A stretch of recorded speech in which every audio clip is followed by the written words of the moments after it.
사실은 저는 공대를 나왔습니다. 근데 환경 문제에 관심이 있어가지고 환경대학원에 진학을 해서요. 학위는 석사 학위는 또 대기 오염 가지고 논문을 썼어요. 근데 공부를 더 하려고 하다가 환경 문제 해결에는 농업이 되게 중요하다. 뭐 이런 사실을 이제 나중에 알게 돼서 유기농업 가지고 박사학위를 받았습니다. 그러다가 이제 호주를 가게 됐는데요. 이게 농업이라고 하는 거가 기술적인 문제만 가지고 풀리는 게 아니더라고요. 그래가지고 뭐 생태 마을에 가서 공부를 좀 하고 와서 이게 뭐 학위를 받겠다라고 처음 고민했을 때는 뭐 흔히 생각하듯이 이제 대학에 가는 거였는데요. 그냥 포기하고 현장에 들어가자 그래가지고 농업학교에 잠깐 있었고요. 그리고 회사를 만들어 가지고 이제 컨설팅하는 그런 일을 좀 하다가 완주에서 이제 로컬 푸드나 사회적 경제와 관련된 일들이 벌어지면서 군수를 만났다가 제안이 있어가지고 이제 완주에서 4년을 일했고요. 지금은 뭐 논산시에서 좀 비슷한 일을 뭐 또 해보자 그래서 논산에서 지금 일을 하고 있습니다. 자, 아무튼 뭐 로컬 푸드 중심으로 좀 여러분들하고 지역 사회와 관련된 얘기들을 좀 해보려고 합니다. 로컬 푸드는 좀 들으셨죠?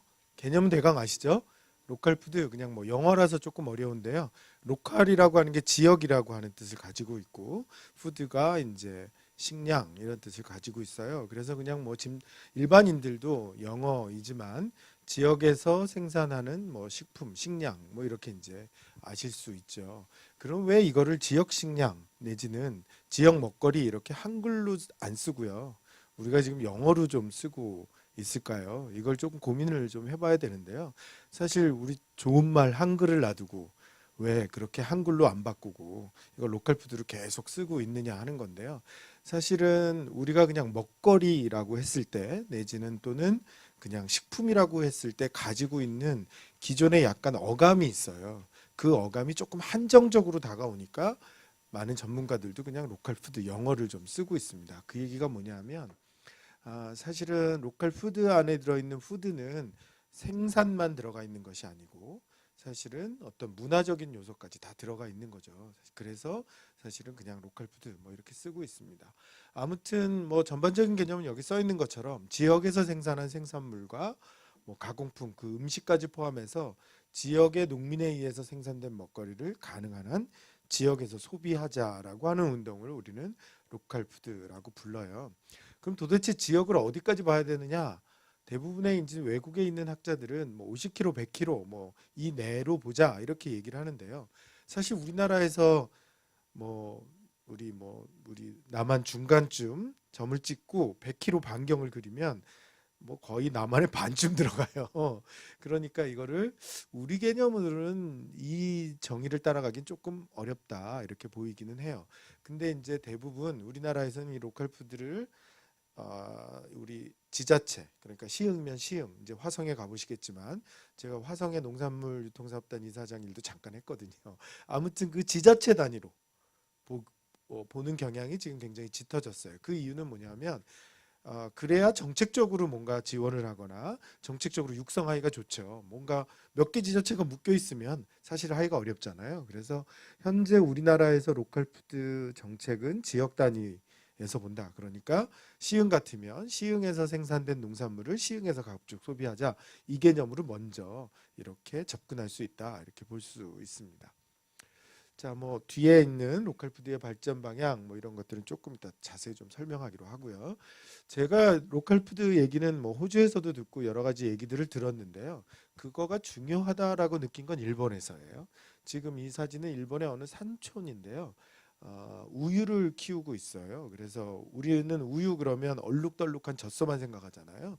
사실은 여러 종류가 있죠. 우리한테는 그런 젖소만 들어와 있어서 우유를 만드는 소는 다 얼룩소라고 생각하시지만 이렇게 이제 일본의 전통소가 우유를 만들기도 해요.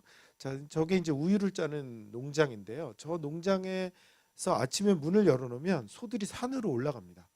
그 산에 올라가서 풀을 먹고 내려오는 거죠. 이거를 임간방목이라고 부르더라고요. 수풀림자에 사이간자 써가지고 그렇게 해서 이제 우유를 생산하고 있는 농장이었어요.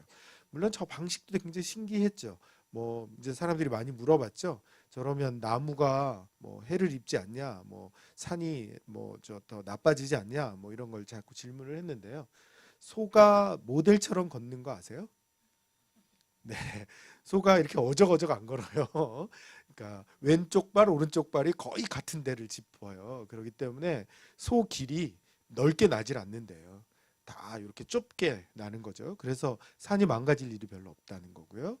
자기가 다니던 길만 간다는 거죠. 그 다음에 나무 껍질 먹지 않아요. 소는요. 염소는 먹어도. 그래서 나무엔 해가 없는 거죠. 그러니까 소가 산에 올라가면 쑥갓구이가 자연스럽게 된다는 거예요. 잡초들 다 먹어주고 어린 거 나오는 것도 다 먹어주니까 자연스럽게 쑥갓구이가 된다는 거죠. 게다가 똥도 싸줄 거 아니에요. 그죠? 그러니까 좋은 우유도 만들 수 있을 뿐더러 쑥갓구이를 할 수 있다. 뭐 이렇게 얘기하고 있죠. 뭐 제가 생각할 땐 시흥에 있는 조그만 야산에서도 할 수 있는 모델이다. 이렇게 보이기는 해요.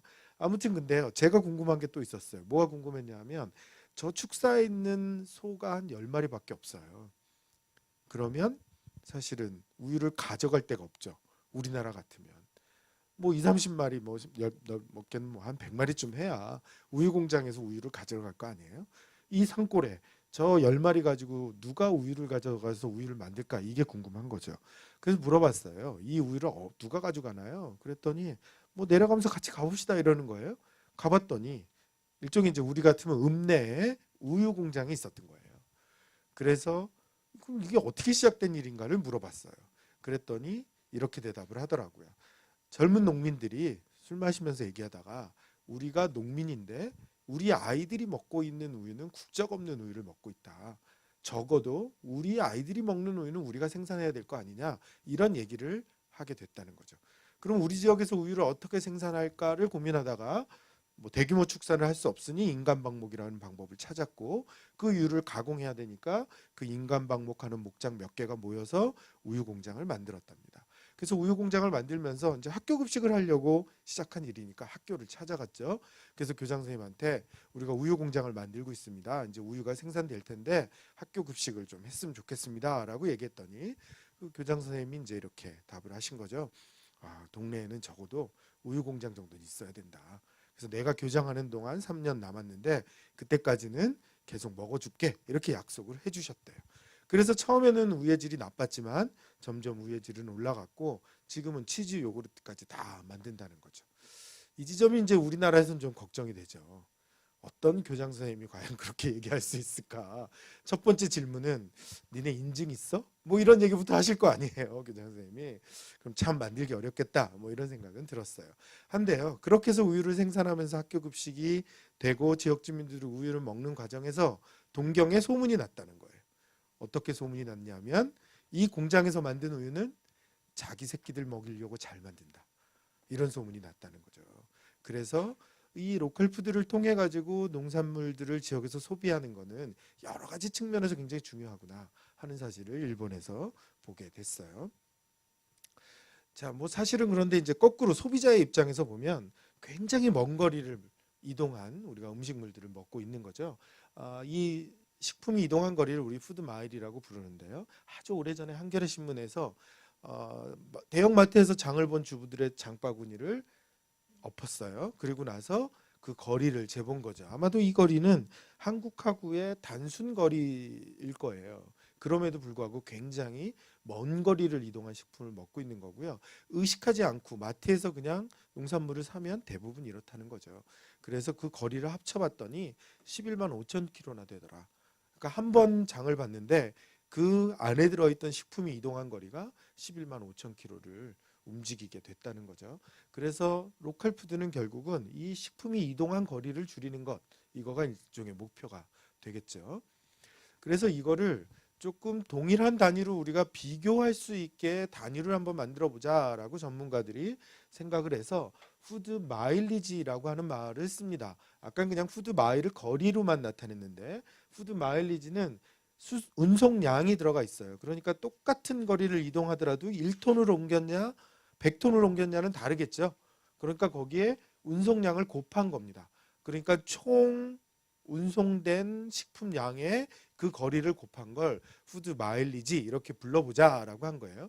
무슨 얘기냐면 여러분들이 한 끼 식사를 밥상으로 차렸어요. 그러면 그 모든 품목들의 원산지를 확인하고 이동한 거리를 확인하고 양을 확인하면 이 한 상의 푸드 마일리지를 계산할 수 있겠죠. 그죠? 그래서 똑같은 한 상이어도 어떤 건 값이 클 거고 어떤 건 값이 작겠죠. 그러니까 로컬 푸드는 그 푸드 마일리지를 적게 하는 운동이다. 이렇게 보시면 되겠죠. 그죠? 그래서 꽤 생각이 합리적인 거잖아요. 거리만 보는 게 아니라 운송량까지 합쳐가지고 곱해서 이거를 기준으로 삼자 이렇게 한 거죠. 그래서 그걸 푸드 마일리지 이렇게 부릅니다. 한데 이제 문제는 뭐가 있냐면 우리나라의 1인당 푸드 마일리지가 엄청나게 증가하고 있다라는 거죠. 다른 선진국에 비해서 굉장히 높아요. 그런데 2003년에는 일본보다는 낮았다는 거예요. 그런데 지금은 우리가 추격을 해서 나쁜 걸로는 자꾸 순위가 올라가죠. 추격을 해가지고 일본보다 훨씬 높은 상태가 됐더라. 그리고 급격하게 늘고 있더라 하는 거죠. 이건 뭐하고 관련이 있을까요? 축산? 뭐 다 전반적으로 식량 자급률하고 관련이 있어요. 우리나라 자급률 지금 얼마예요? 얼마예요? 네, 20% 왔다 갔다 하죠. 그죠? 거기에서 쌀을 제외하면 뭐 엄청 떨어져 있거든요. 사실은 이 자급률을 높이는 농업 정책을 뭐 촉진하지 않는 이상 푸드 마일리지는 올라갈 수가 없어요. 이 식량 자급률하고 아주 밀접한 관계를 가지고 있죠. 여하튼 간에 우리나라는 지금 전혀 이것에 대해서 신경을 쓰고 있지 않다. 그래서 지금 푸드 마일리지는 급격하게 늘고 있다. 이거죠. 뭐 이렇게 생각할 수 있죠. 뭐 그래 외국인 농산물 싼데 사 먹고 핸드폰 팔아서 돈 벌면 되는 거 아니냐. 이게 그렇게 단순한 문제인가? 우리 이제 고민을 해야 된다는 거죠. 자, 아무튼 근데 여러분이 혹시라도 이제 앞으로 여러 가지 활동을 로컬 푸드와 관련해서 또는 식품과 관련해서 하신다면 도대체 시흥에서 어떤 과일을 생산했어요. 이 과일이 다른 과일과 비교를 좀 해보고 싶다라고 하시면 또 슬라이드 뒷 슬라이드네요. 또 다른 방식으로 이 식품의 로컬 푸드 기준으로 하는 게 있는데요. 그게 또 하나가 탄소 발자국이라고 하는 거예요. 이건 원래는 식품 쪽에서 나온 얘기가 아니라 환경 쪽에서 나온 얘기예요. 예를 들면 요 생수 하나 만드는데 얼마나 많은 탄소가 소비됐을까를 측정하는 거죠. 그러면 요 물 한 잔을 먹는 게 나을까 커피 한 잔을 먹는 게 환경적으로 나을까 평가를 할 수 있겠죠. 그죠? 이거를 에콜로지컬 그러니까 생태적 풋프린트 발자국이다. 이렇게 해서 에콜로지컬 풋프린트 생태적 발자국 이렇게 가지고 이제 환경학자들이 만들어 놓은 기준이 있었어요. 똑같은 예를 들면 이런 거죠. 우리 여성분들 많은데요. 종이 기저귀가 더 환경적이에요? 천 기저귀가 더 환경적이에요? 일반적으로 그렇게 생각하시죠. 그런데 천 기저귀는 또 뭘 일으켜요? 그렇죠. 물을 오염시키죠. 종이 기저귀가 나쁘다라고 하는 건 나무를 베서 자꾸 종이를 만들고 이런 거잖아요. 그래서 에콜로지컬 풋프린트는 생산하는 재료에서부터 폐기될 때까지 천 기저귀는 딱 만들어진 상태에서는 마치 종이 기저귀가 더 환경을 파괴한 것처럼 보이지만 천 기저귀가 수질 오염을 일으키니까 쓰는 과정 또는 마지막 폐기될 때까지 모든 과정에서 환경 부하를 얼마나 일으키는지를 측정해 보자. 그걸 단위로 만들어 보자라고 하는 시도가 이거예요. 실제로 이 시도에 의해서 천기저귀와 종이기저귀를 평가해 봤죠. 누가 더 환경적이었을까요?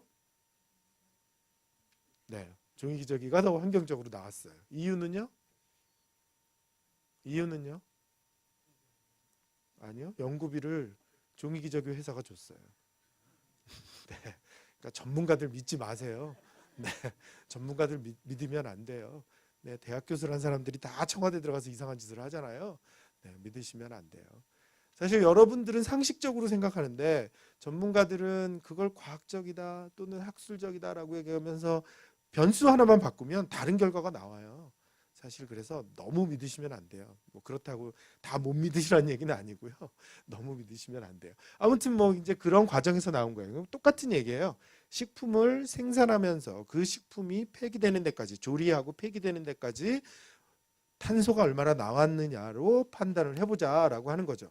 당연히 그러면 푸드 마일리지가 많아졌으면 탄소 발자국은 많아졌겠죠, 그죠? 그래서 요걸 가지고도 평가할 수 있어요. 그래서 지금 많은 식품과 관련해서 안전한 식품을 고민하고 있는 쪽에선 두 가지를 같이 써요. 이동한 거리도 쓰고 탄소 발자국도 쓰고. 지금 여기는 우리 한살림 생협에 있는 농산물에 붙어 있는 일종의 우리 레떼르라고 하죠. 거기에 붙어 있는 표시예요. 그래서 이 표시에 보면 가까운 먹거리다라고 하는 걸 알려주면서 이게 만약에 다른 나라에서 왔을 경우는 탄소가 얼마나 저감될 수 있었는지를 알려주고 있는 거죠. 똑같은 여기 나온 것 중에 똑같은 메주콩인데 이게 미국에서 가지고 온 메주콩과 국내에서 생산한 메주콩인 경우에 얼마나 탄소가 덜 나왔다라고 하는 것을 살 때부터 인지할 수 있게끔 만들어 놓은 겁니다. 그래서 두 가지 방식으로 로컬 푸드를 비교, 뭐가 더 나은지 비교할 수 있다. 그런데 여러분도 이걸 좀 하고 싶다. 나도 내가 생산한 거를 소비자들한테 보여줄 때 이게 같은 거가 어디서 왔는데 내가 생산한 건 이렇게 장점이 있습니다를 알려주고 싶다. 그러면 계산을 해봐야 되잖아요. 그 계산을 쉽게 할 수 있도록 정부가 만들어놨어요. 이거가 단체가 단체 이름 제가 조금 헷갈리는데요. 무슨 농업 실용화 무슨 재단에서 지원을 해가지고요. 스마트 그린푸드라고 하는 홈페이지가 있습니다. 이 홈페이지에 들어가시면 여러 가지 온실 감축과 관련된 농업과 관련된 얘기들을 하고 있는데요. 거기 가서 보시면 농산물 수입과 탄소라고 하는 것을 계산할 수 있는 그런 페이지가 있어요. 메뉴가 있어요. 그래서 그 메뉴에 들어가시면 지금 여기 약간 되어 있는데요. 농산물 수입과 정해서 탄소 배출량이라고 하는 걸 체크할 수 있고요. 여러분이 생산하는 만약에 마늘 이렇게 찍으면 그것들을 알 수 있게 해놨죠. 지금 제가 밀을 해놨는데요. 우리나라에서 밀은 호주와 중국, 그 다음에 미국에서 주로 수입된다. 그래서 여러분이 만약에 밀을 생산했다 그러면 여기에 CO2 배출량, 그 다음에 수입 거리가 있거든요. 그러니까 여러분들이 내 밀은 탄소 배출량이 얼마이고 여기랑 비교하면 어떻고 거리는 어떻다 이런 얘기들을 하실 수 있다는 거죠. 그래서 이걸 비교하셔서 그렇게 해보실 수 있습니다. 참고로 하시고요. 자, 그런데요.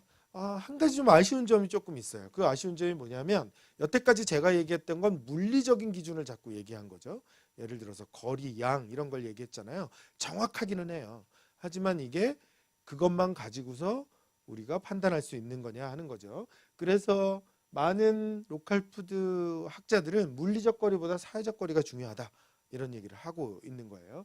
물론 물리적 거리도 여러분들이 단순하게 생각하시면 안 돼요. 예를 들어서 이렇죠. 시흥에서 생산한 걸 시흥에서 먹었어요. 그런데 그러면 직접적인 거리는 짧죠? 한데 이게 가락동을 갔다 왔어요. 그런 거리는 멀죠, 그죠? 그래서 실제 이동 거리를 따지셔야 되는 거예요. 나 푸드 마일 배웠다, 푸드 마일리지 배웠다. 그래서 이렇게 해서 지도상에서 그냥 거리 재시면 안 된다는 거죠. 실제 이동 거리를 따지셔야 된다는 거예요. 그렇다 그러면 아무리 시흥에서 생산해도 시흥에서 누군가 먹었다 그래도 로컬 푸드가 아닐 수도 있는 거죠, 그죠? 그래서 많은 학자들은 사회적 거리를 이야기하고 있는 거예요. 물리적 거리도 중요하지만 그것만큼 중요한 게 사회적 거리다 하는 거죠. 사회적 거리라는 건 뭐냐면 생산자하고 소비자 간에 사회적인 관계가 맺어져 있느냐를 판단하는 겁니다. 그러니까 뭐겠어요? 소비자는 누가 생산하는지 알 수 있고 어떻게 생산했는지 알 수 있고 더 나가서 그 농장에 가봤고 또는 농사일도 같이 해봤고 이러면 사회적 거리는 훨씬 짧은 거죠. 그죠? 이게 훨씬 더 중요하다. 이런 얘기를 하고 있다는 거죠.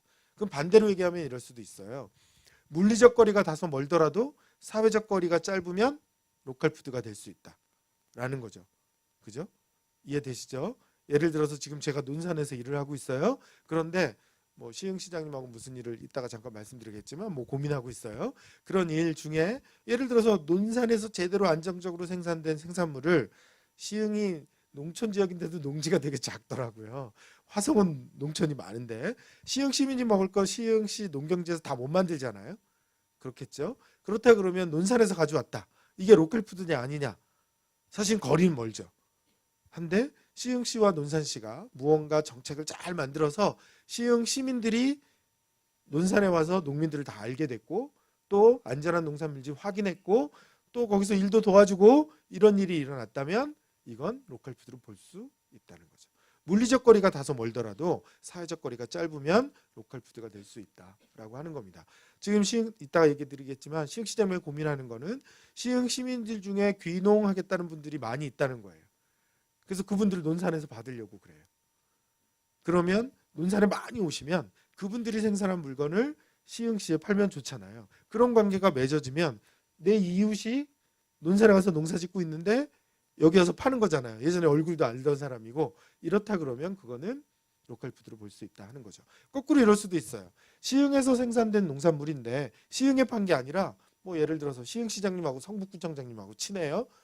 그래서 성북구청에 어디가 팔았다 이러면 거리 멀더라도 그것도 로컬 푸드로 볼 수 있다라고 하는 거죠. 그래서 물리적 거리가 물론 기본적으로는 짧아야 되지만 사회적 거리가 좁혀지면 로컬 푸드로 볼 수 있다 이렇게 생각하는 겁니다.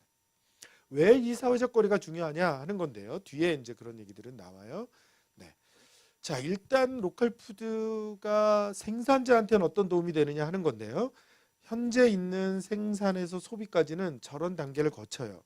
이걸 분야별로만 이렇게 나타내서 지금 적어도 한 5단계 정도 거쳐서 일반 농산물을 우리가 사 먹을 수 있어요. 한데 저기 있는 유통 과정에서는 2~3단계가 더 들어갈 수도 있죠. 그래서 보통은 6~7단계를 거쳐서 소비자들한테 들어가요. 근데 저렇게 갈 때마다 뭐가 붙어요? 마진이 붙죠. 그러니까 농민들은 돈을 덜 받는 거고 소비자들은 비싸게 사는 이런 관계가 맺어지더라 하는 거예요. 근데 로컬 푸드는 생산하고 소비에서 아주 간단한 단계를 거쳐서 바로 연결시키는 거예요. 그러니까 당연히 생산자는 더 많은 가격을 받을 수 있고 소비자는 더 싸게 먹을 수 있는 관계가 만들어지겠죠. 실제로 조사를 해보니까 기존에 6단계에 거치던 양상추가 750원이었는데 마트에 가서는 1680원이 되더라는 거죠. 저 단계를 거치면서. 그런데 직거래를 만약 만들면 생산자는 900원을 받을 수 있고 마트에서는 1380원을 받을 수 있다. 이렇게 하는 거죠. 그래서 요즘 대형마트가 이렇게 움직이죠. 중간 유통 매장을 없애요. 유통업자들을 다 없애고요. 그러면서 생산자들을 직접 관리하기 시작했잖아요. 논산에도 지역에 다니다 보면 큰 규모의 농장이 이렇게 써 있거든요. 홈플러스 제휴농장, 이마트 제휴농장 이렇게 써 있어요. 직접 구매를 하기 시작했어요. 그러니까 이 단계를 줄이자 이러는 거죠. 근데 그거는 로컬 푸드로 볼 수 있느냐? 사실 조금 없어요. 이건 그냥 제가 유통 단계를 줄인 사례만 지금 보여드리는 거예요. 자, 그러면 도대체 앞에 이런 이렇게 간단하게 생산과 소비 과정을 줄일 수 있는 방법이 뭐냐 하는 건데요. 관점 중에 굉장히 중요한 관점은 뭐냐면 저 유통에 농민이 참여해야 돼요. 로컬 푸드는 저 단계에 있어서 심지어는 농민이 참여한다는 거죠. 그러면 결론은 뭐겠어요? 유통에서 벌어지는 마진도 누구 몫이 된다? 농민 몫이 될 수 있다는 거죠. 그거를 할 수 있느냐 없느냐가 또 로컬 푸드에선 굉장히 중요한 관점이라는 거죠. 단순하게 대형마트가 저 유통 단계를 줄였다 그래서 그걸 로컬 푸드로 볼 수는 없다는 겁니다. 과연 그걸 어떤 방식으로 우리가 왜 그게 필요하냐면 이건데요. 1900년대부터 2000년대까지 전체 식품의 가격에서 농민들이 가져가는 몫이 얼마나 됐는지를 비교한 거예요. 옛날엔 그래도 컸죠. 30~40% 됐어요. 이게 점점 줄어서 지금은 10%도 안 돼요. 나머지는 유통하는 사람들, 농자재 파는 사람들의 몫이 됐다는 거죠. 여러분들이 1,000원짜리 상추를 하나, 1,000원짜리 배추를 하나 샀다? 그럼 이 배추를 샀는데 농민들한테 가는 건 100원도 안 갈 수 있다라고 하는 겁니다. 그래서 로컬 푸드가 필요하다는 거죠. 그럼 도대체 이걸 어떤 방식으로 하는 게 가장 바람직하냐 하는 건데요. 그 가장 바람직한 방법을 CSA라고 부릅니다.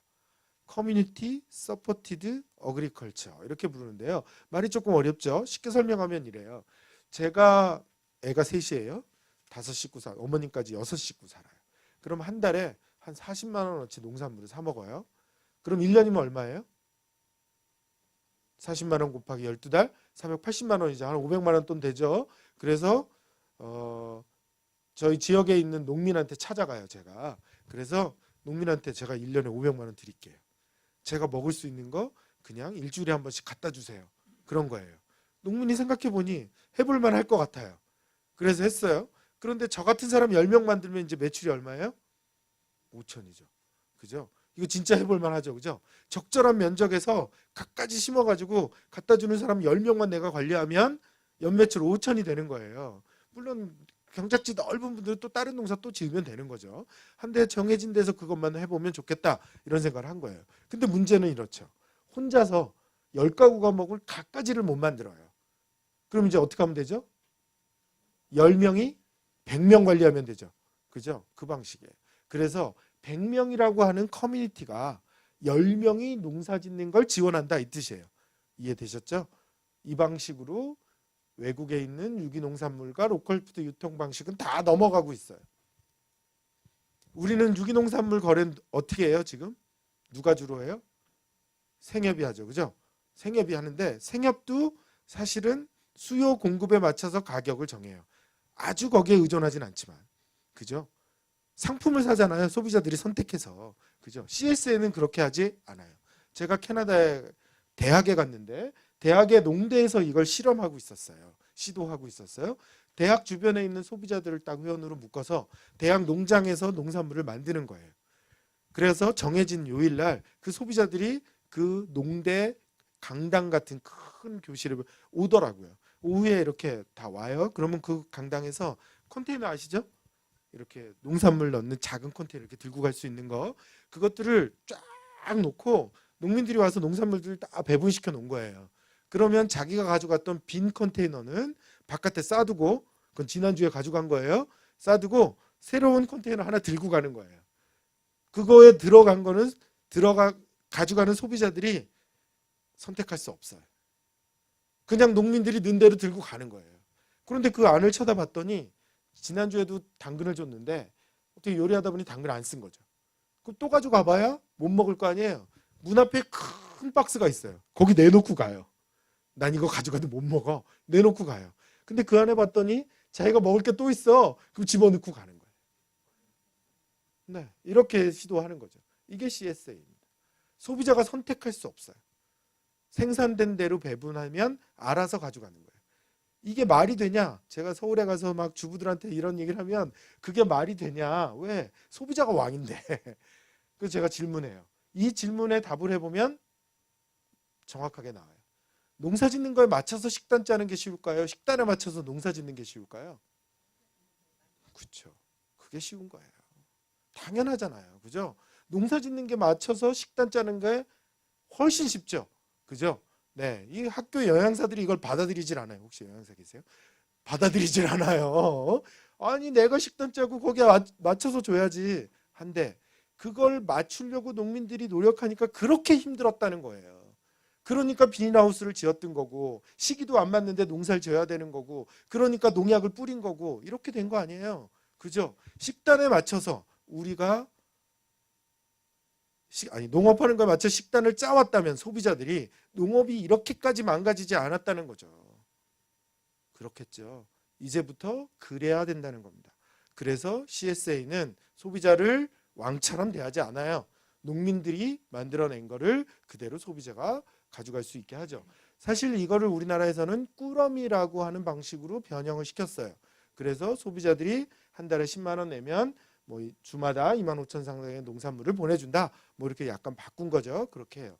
뭐 완주에서도 그런 시도를 했어요. 그래서 그때 소비자들이 아니 양파 남았는데 또 양파를 주면 어떡하냐 이렇게 이제 항의를 하는 경우가 있어요. 그러면 그 완주에 있던 사업단에서 뭐라고 대답을 했을까요? 바꿔드릴까요? 절대 아니죠. 원칙에서 어긋나니까 어떻게 해야 돼요? 네, 옆집하고 나눠 드세요. 이렇게 얘기를 하는 거죠. 네, 그렇게 해야지 제대로 농민들이 정말 안전한 농산물을 만들어낼 수 있다는 거죠. 그래서 CSA 방식이 로컬푸드에서는 가장 적절한 방식으로 본다는 거죠. 하지만 우리나라에 적응하기 어렵기 때문에 소비자들 인식이 거기까지 안 갔기 때문에 아주 성공적인 사례가 많지는 않아요. 그래서 우리나라는 직매장 중심으로 지금 로컬푸드가 발전하고 있는 거죠. CSA에서 중요한 사실이 또 하나 있어요. 뭐냐 하면 25,000원 내고요. 일주일에 한 박스를 가져가요. 그런데 그 안에 있는 농산물 하나하나가 얼마인지도 알려주지 않는다는 거예요. 원래 그렇겠죠. 관계가 그렇게 맺어졌으니까 나는 이 농지에서 5천만 원 매출만 나오면 된다 하고 농사 지으신 거잖아요. 그러니까 개별 가격을 알려줄 필요가 없죠. 자, 이 사실 굉장히 중요한데요. 지금 농산물 유통은 시장에서 거래가 되죠. 시장의 원칙은 뭐예요? 가격이 정해지는 건데 그 가격은 어떻게 정해져요? 수요와 공급에서. 그래서 어떤 일이 일어나요? 갈아엎는 일이 일어나죠. 그죠? 폭등과 폭락을 반복하고 있어요. 그렇잖아요.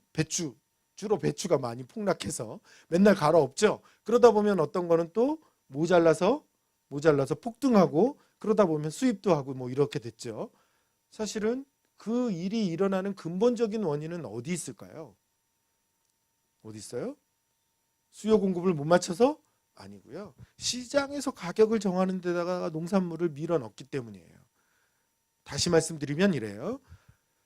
수요와 공급에 의해서 가격이 결정되는 상품은 그 가격이 잘 결정되기 위해서 가지는 성격, 특성이 있어야 돼요. 그 특성이 뭐냐면 이렇죠.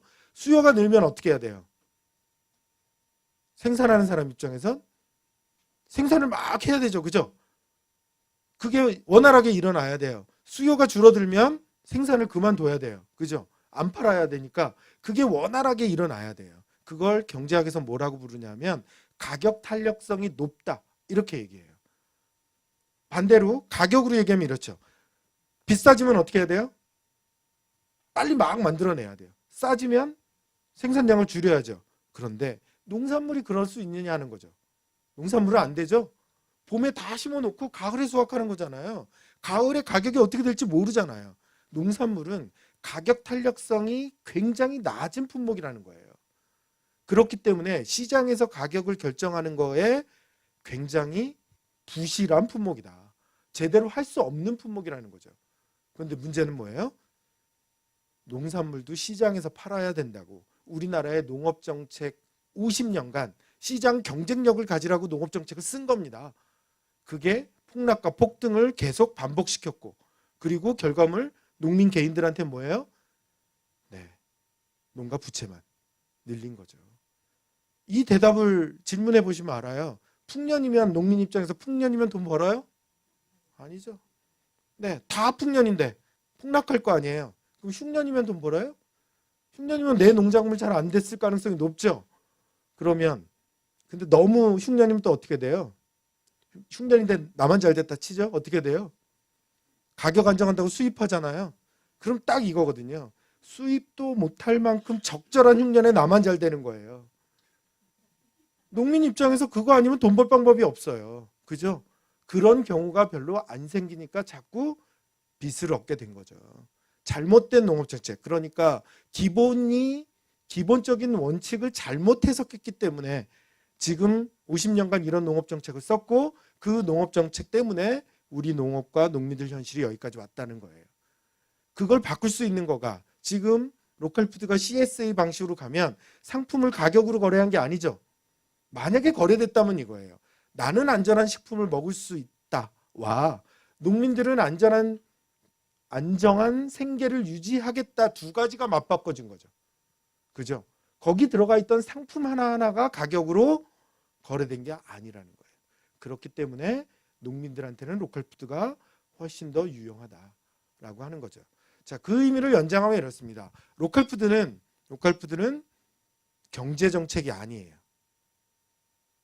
이해되시죠? 이제는 경제정책이라는 건 우리가 시장 자본주의의 경제를 어떻게 할까에 중심을 맞추고 있기 때문에 로컬푸드는 경제정책으로 보면 안 된다는 거죠. 무슨 정책일까요? 사회정책이라는 거예요. 어려운 농민들한테 소득을 보장하고 저소득층한테 안전한 식품을 먹을 수 있는 사회정책이라는 거죠. 일부 지급을 해놓고 농민들한테 보조금 조금 주고 그래 좀 로컬푸드 잘 팔아봐 이러면 안 되는 정책이에요. 이 정책은 이게 꾸준히 일어날 수 있도록 지역사회 기반을 만들어주고, 마치 우리가 복지시설 만들어주듯이 그렇게 기반을 만들어주고 그 기반 하에서 농민들이 활동할 수 있게 해줘야 되는 정책이라는 거죠. 이해되시죠? 네, 로컬푸드를 경제정책, 유통정책으로 본 사람이 누구냐? 네, 우리 대통령이에요. 네, 그것도 누가 시켜서 그랬나 모르겠어요. 그래서 유통혁신으로 보고 있어요. 그래서 다 망가지고 있는 거예요. 그래서 농협 보고 로컬푸드를 하라고 한 거죠. 그러니까 우리나라 농협이 지금 막 매장을 몇 개씩 만들었는데 시흥에도 그런 일이 일어났는지 모르겠지만 또 관계자가 계시는지 모르겠지만 제가 볼 때 농협이 만든 매장 중에 80% 90%는 다 짝퉁이에요. 네. 제대로 된 로컬푸드를 거기에서 팔고 있지 않다는 거죠. 그래서 이걸 유통정책으로 보면 절대 안 된다라고 하는 겁니다. 자, 그래서 로컬푸드를 제대로 유통하는 방식은 CSA 방식으로 가야 된다 하는 거죠. 자, 그러면 소비자들 입장에서 볼게요. 소비자들 입장에서는 안전한 식품을 공급한다 이런 얘기를 했는데 진짜 그러냐는 거죠. 자, 우리 미국 소고기 때문에 지난 대통령 있을 때 뭐 엄청난 일들이 많이 생겼었어요. 자, 이때 촛불 시위도 하고 그랬죠. 가장 큰 문제가 뭘까요? 다른 걸 다 떠나서 가장 큰 문제는 이거예요. 무언가 문제가 있는 쇠고기를 발견했어요, 우리가. 그런데 이미 그 쇠고기는 다 먹은 다음이더라. 그렇죠? 그 발견한 소고기가 미국에 어디서 생산됐고 어떤 경로를 거쳐서 알아내는데 3, 4개월이 걸려요. 이미 아이들은 다 먹은 다음이라는 거죠. 만약에 로컬푸드였다면 어때요? 바로 할 수 있죠? 바로 할 수 있습니다. 그리고 바로 시정할 수 있습니다. 그래서 안전한 식품은 거리가 가까울수록 보장된다. 거리를 짧게 할수록 안전한 식품은 보장할 수 있다라고 하는 거죠. 정말 그러냐 하는 거예요. 일반적으로 우리는 두 가지 농산물 중에 어떤 농산물이 더 안전하다고 봐요? 유기농산물, 일본 농산물? 유기농산물이라고 보죠. 하지만 이걸 제가 세 개로 다 나눌게요. 지역, 국내, 외국. 지역, 국내, 외국으로 나눴어요. 6가지로 나눴더니 그럼 가장 안전한 농산물은 뭐다? 지역에서 생산한 유기농산물. 가장 안 좋은 건 뭐다? 외국에서 생산한 일반 농산물. 뭐 오는 과정에서 뭐 농약도 치고 많이 했을 거 아니에요. 그죠? 근데요. 요 두 가지요. 외국 유기농산물과 지역 일반 농산물 뭐가 더 나아요? 네, 전 잘 모르겠어요. 네, 잘 모르겠어요. 여하튼 이제부터 생각 하나 바꾸시라는 거죠. 유기농산물이 무조건 안전하다는 아니에요. 이제는 거리도 감안해야 된다 하는 생각 이제부터 하시라는 거예요. 두 개는 헷갈리잖아요. 그죠? 이제 진짜 따져봐야 돼요. 과연 생산 과정에서부터 유통 과정을 다 따져봐야 진짜 안전한 게 뭔지를 우리는 파악할 수 있을 거다라는 거죠. 무조건 유기농산물이라고 안전하다로 보시면 안 된다는 거예요. 예를 들면 유기농 매장이 어딘가 있어요. 아주 비싼 파는 대기업 매장이 거기 가면 막 호주산 유기농들이 있어요. 그게 정말 안전한 것인지는 퀘스천 마크로 생각해 봐야 된다 하는 거죠. 뭐가 더 안전할진 아직까지 판단하기는 어렵다는 거예요. 하지만 거리가 가까운 게 훨씬 더 안전할 수 있는데요. 학교 급식 학부모들 계실 텐데요. 학교 급식 메뉴에 돼지불고기가 나왔어요. 그래서 그걸 쌈 싸 먹으라고 쌈을 제공하기로 했어요. 누가 생산한 쌈이 제일 안전할까요? 아니요. 애들이요. 학교 텃밭에서 만들었으면 자기가 먹고 자기가 생산한 거니까 제일 안전하겠죠. 두 번째는요. 학부모. 우리 애들 먹을 거니까. 그 다음 안전하겠죠. 세 번째는요. 학교 선배. 내 후배들이 먹을 거니까. 이렇겠죠. 사회적 거리가 가까울수록 식품은 안전해진다 라는 거죠. 그래서 사회적 거리가 중요하다는 거예요. 물리적 거리가 아무리 가까워도 생산자와 소비자가 멀면 생산자는 그 소비자들을 고려하지 않는다는 거죠. 한데 사회적 거리가 가까우면 내가 얼굴 한 사람이 먹을 건데 나랑 같이 막걸리 한 잔 먹었던 사람이 먹을 건데 라고 생각하면 훨씬 더 안전하게 생산한다는 겁니다. 그래서 로컬푸드의 안정성을 보장하기 위해선 사회적 거리가 훨씬 더 중요하다 이렇게 이야기를 하고 있다는 거죠. 자, 또 하나 우리 학교 급식에선 중요한 게 있는데요. 자, 왼쪽 오른쪽 하나는 한국 하나는 일본이에요. 어디가 한국일까요? 네, 뭐 메뉴를 보면 한국이죠. 근데 일본과 비교해도 약간 부실해 보여요. 이거보다 인터넷에는 더 부실한 학교 급식도 막 올라와 있어요. 옛날에 뭐 건빵 급식 사건 뭔가 아시잖아요. 네, 된장국에 김치에다가 건빵 뭐 몇 개 올려놓은 그런 학교 급식도 있었죠. 요즘 뭐 공공급식이 되면서 많이 질은 좋아지고 있어요. 자, 오른쪽이 일본의 학교 급식 사진인데요. 일본에서는 식교육 기본법이라는 게 있어요. 우리나라는 식생활교육기본법으로 이름을 좀 바꿔놨는데요. 그 법에서 규정하고 있는 건 뭐냐면 일본 법에서 규정하고 있는 건 뭐냐면 급식과 교육이 연동돼야 된다는 거예요. 무슨 얘기냐? 지금 저기 나와 있는 건 생선가스예요. 그러면 생선가스가 메뉴에 나오면 칠판에 써 있다는 거죠. 여러분들이 오늘 먹는 생선가스의 생선은 어디에서 온 거고 심지어는 이게 어촌이라면 우리 옆 동네 어느 아저씨가 잡은 거다 이렇게 써 있다는 거예요. 심지어는 이게 교육과 연관돼 있어요. 애들이 이분을 만나러 가야 돼요. 숙제야. 그래서 어떻게 생산하고 있는지를 얘가 레포트를 써야 된다는 거죠. 이게 일본의 식생활 교육법에 나와 있다는 거예요. 우리나라는 거기까지 안 가고 있어요. 식생활 교육 지금 뭐 하고 있어요? 칼로리? 네. 그리고 안정성 이 얘기만 하고 있거든요. 지역과 연관되어 있지 않다는 거예요. 그런데 정말 이런 일을 하고 싶다라고 하면 로컬 푸드가 있어야 하죠. 그죠? 이렇게 정말 제대로 된 식교육을 하겠다. 지역에 로컬 푸드 시스템이 없는 한 이 교육을 할 수 없다는 겁니다. 그래서 아이들 식교육에도 로컬 푸드가 매우 중요하다 하는 거죠. 일본의 한 작가가 이런 얘기를 했어요.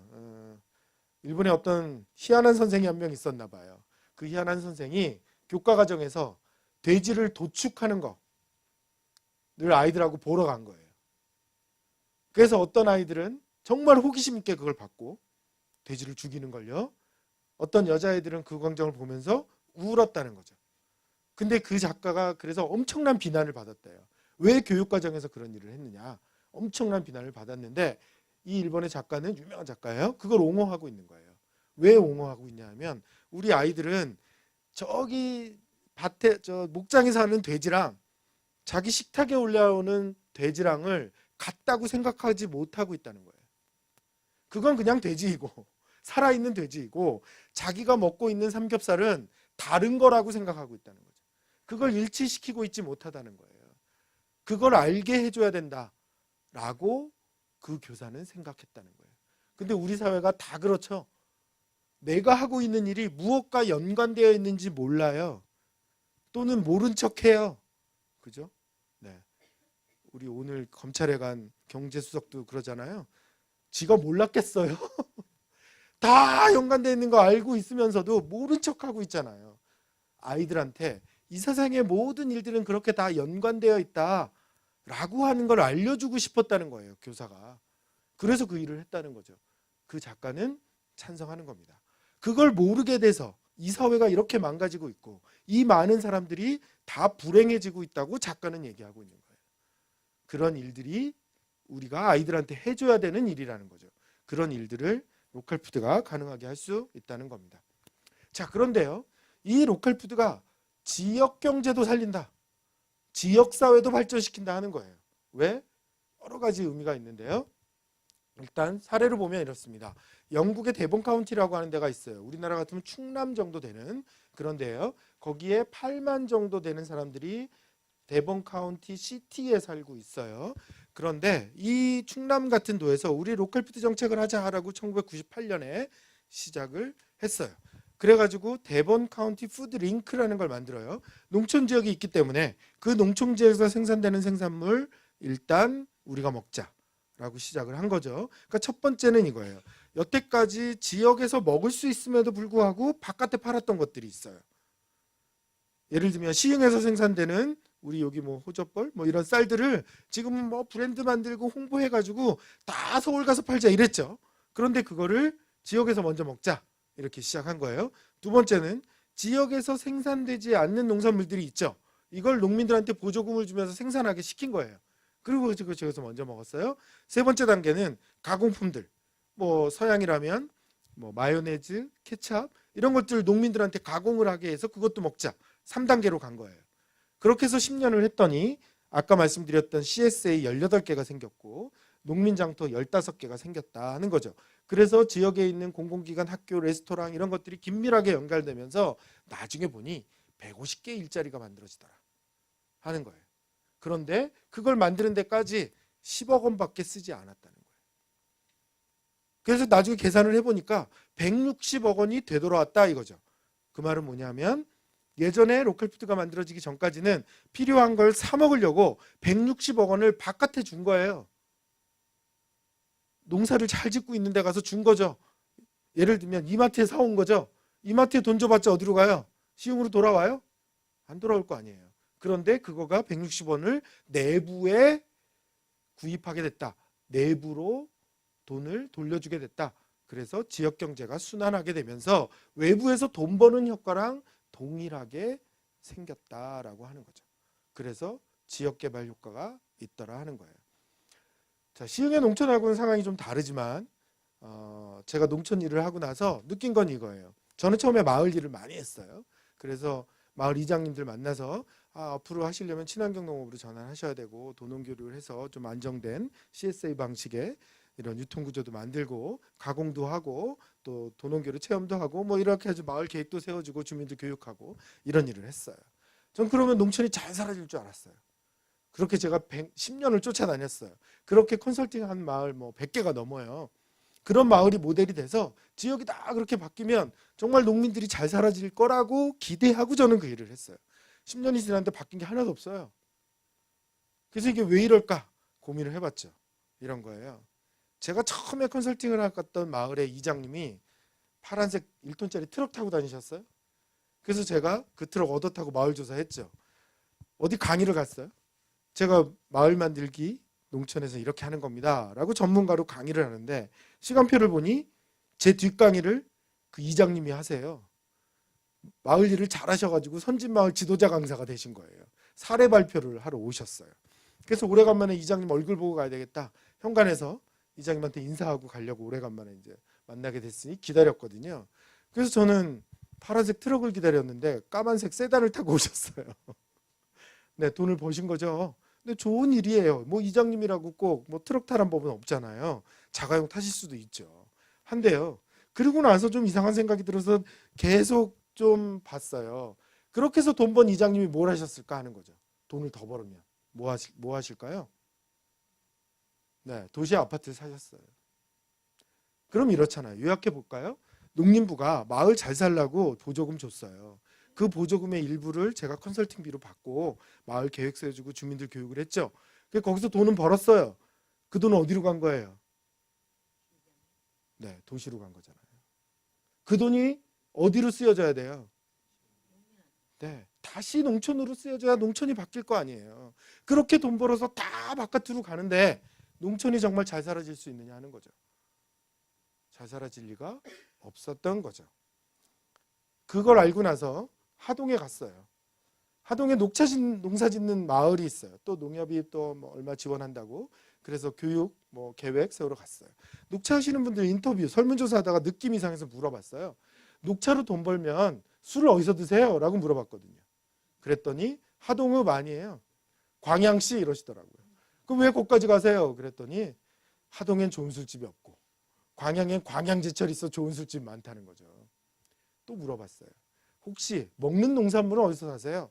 녹차 하시는 분들이 자기 먹을 거 다 생산 안 할 거 아니에요. 그랬더니 진주 이마트 이러시는 거예요. 또 물어봤어요. 혹시 어디 사세요?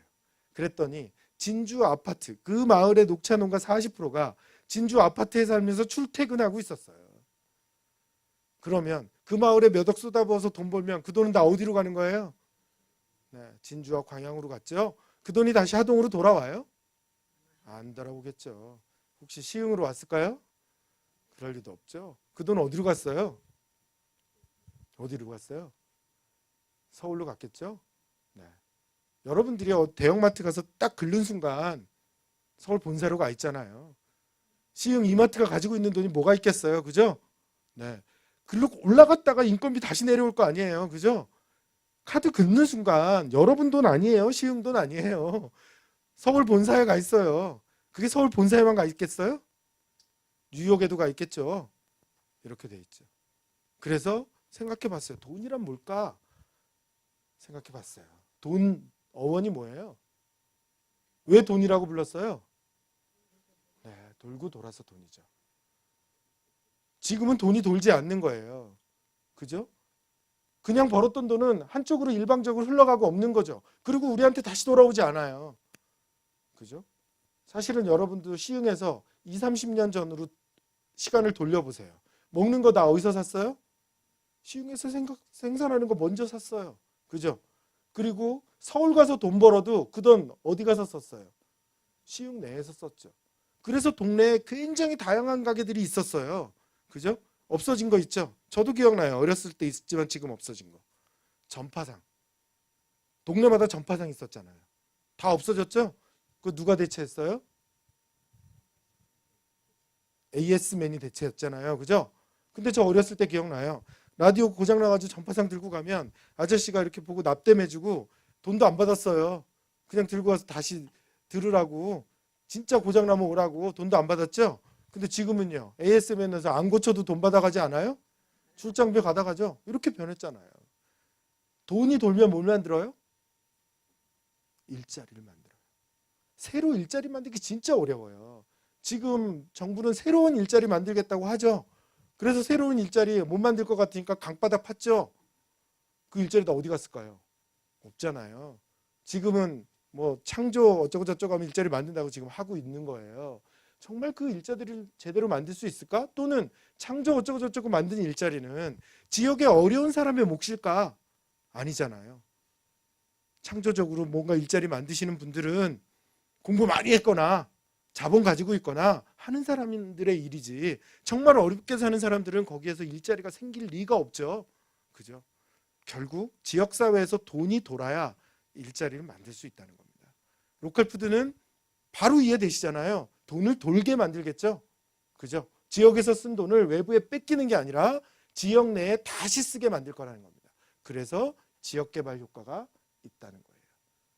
그래서 로컬푸드는 농민들의 소득도 높이고 식품의 안정성도 높이지만 지역 사회를 발전시키는 그런 일까지 도모할 수 있다는 거죠. 자, 이 로컬푸드는 또 한 가지는 환경오염을 방지하기도 하고, 당연히 그렇겠죠. 일단 운송거리가 짧아지니까 환경오염 방지예요. 근데 또 로컬푸드는 아까 한 사람이 먹을 거를 농민들이 10명이 먹을 걸 혼자 생산한다, 이런 방식으로 가면 여러 가지 심어야 되죠. 그죠? 그러면 농약을 덜 써요. 당연하죠? 아시겠죠? 농약을 많이 쓰게 된 이유는 뭐예요? 한 가지 작목을 넓게 생산하면서 농약을 많이 쓰게 된 거예요. 그래서 다품종 소량 생산으로 가게 되면 농약 사용량을 줄일 수 있다. 그래서 환경오염에도 도움이 되죠. 사회적 약자한테도 배려가 된다. 이 얘기는 뭐냐면, 뒤에 슬라이드가 있을라나? 네, 있네요. 네, 그때 가서 설명하고요. 자, 여하튼 간에 가까운 거리로 오니까 환경오염을 줄일 수 있을 거고요. 여기 이렇게 되어 있죠. 아까 나온 거에 농기업의 독립적인 농민을 육성한다, 이런 말이 있어요. 자, 이 말은 뭐냐면 1994년에 농기업들이, 전 세계적인 농기업들이 저렇게 많았어요. IMF 경제위기를 전 세계가 겪으면서 몇 개 안 되는 걸로 다 합병됐어요. 그런데 이 중에서 4개 회사가 종자회사를 인수했어요. 우리나라 제일 컸던 종자회사도 일로 다 빨려 들어갔어요. 그런데 이 회사들은 원래 농화학회사였어요. 농약 만들던 회사였다는 거죠. 종자회사를 인수했어요. 지금 하고 있는 일이 뭘까요? 어떤 종자를 심으면 자기네가 만든 농약만 들게 만들었어요. 그럼 어떻게 할까요? 이 회사들은 종자값은 싸게, 농약값은 비싸게, 그 종자를 뿌리면 그 회사 농약밖에 쓸 수 없는 방향으로 기술 개발을 지금 하고 있다는 거예요. 그럼 어떻게 해요? 이전에 종자 싸다고 덜렁 사면 그 농약을 계속 쓸 수밖에 없는, 그 외국적 다기업의, 다국적 기업의 일종의 을로서 쫓아갈 수밖에 없는 농민들로 변할 수밖에 없다는 거죠. 그러면 이거에서 벗어나려면 어떻게 해야 돼요? 농지 규모를 단작 형태에서, 농사 방식을 단작 상태에서 다작 상태로 전환해야 돼요. 왜? 한 가지 작목으로 큰 농사를 지으려면 종자를 사올 수밖에 없잖아요. 그죠? 그러니까 종자를 거기에 의존하지 않으려면 다품종 소량 생산으로 전환해서, 그래서 내가 자가체종 내지는 시민단체에서 하고 있는 토종종자 보존하기, 이런 거와 연결해서 종자를 구해와야 된다는 거예요. 그럴 수밖에 없다는 거죠. 그래야 그 다국적 회사한테 휘둘리지 않을 거라는 거죠. 그렇기 때문에 이 회사들한테 휘둘리지 않으려면 다품종 소량 생산을 해야 되고, 다품종 소량 생산해서 팔 데가 있어야 되잖아요.